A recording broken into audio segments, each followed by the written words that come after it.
So today I'm going to be responding to a claim that was made in a Jubilee video. It was featuring Allie Beth Stuckey, and there's a woman who makes a claim that the Bible teaches that the baby in the womb is of less value according to this particular law than the mother. She's going to quote a verse from Exodus chapter 21.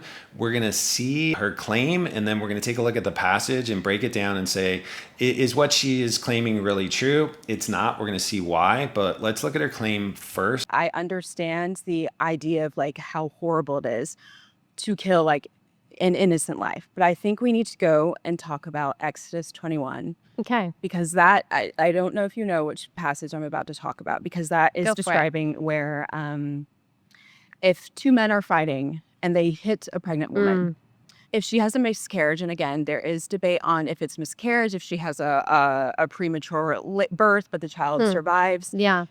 The man has to pay only a fine.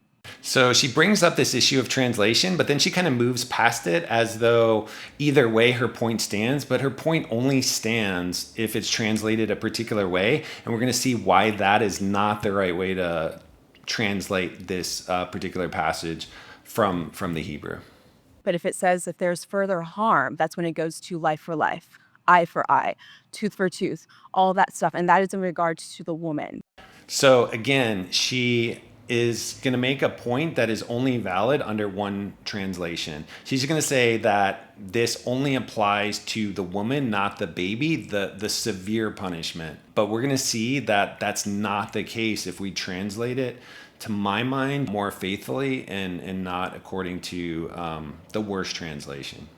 The harm caused to the woman by the men who have hit her.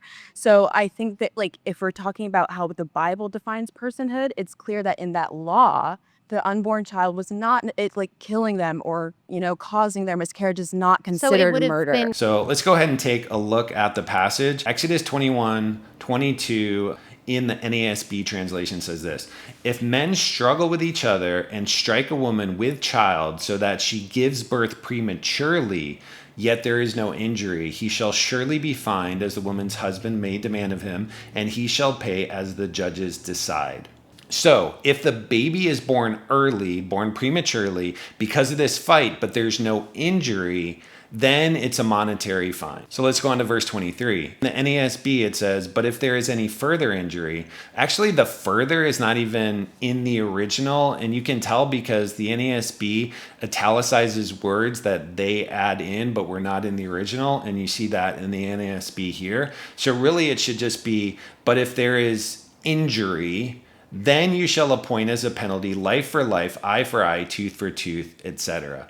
So there's nothing in this that indicates we're only talking about the mother. Both baby and mother would be in danger from this premature birth, but really especially the baby would be in danger from a premature birth.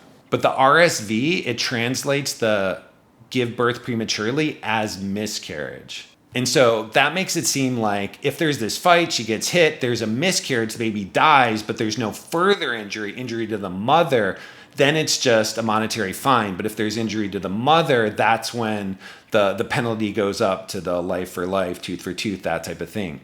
But that's only if the translation should be miscarriage. But here's the thing. There is a Hebrew word for miscarriage, and it's used just a couple of chapters later in Exodus 23:26. The word is shakal. That means miscarriage. That word is not used here. Instead, two words are used here. The words yeled and yatzah. In Exodus 21:22, it's yeled and yatzah. Yeled means her child, and yatzah means comes out.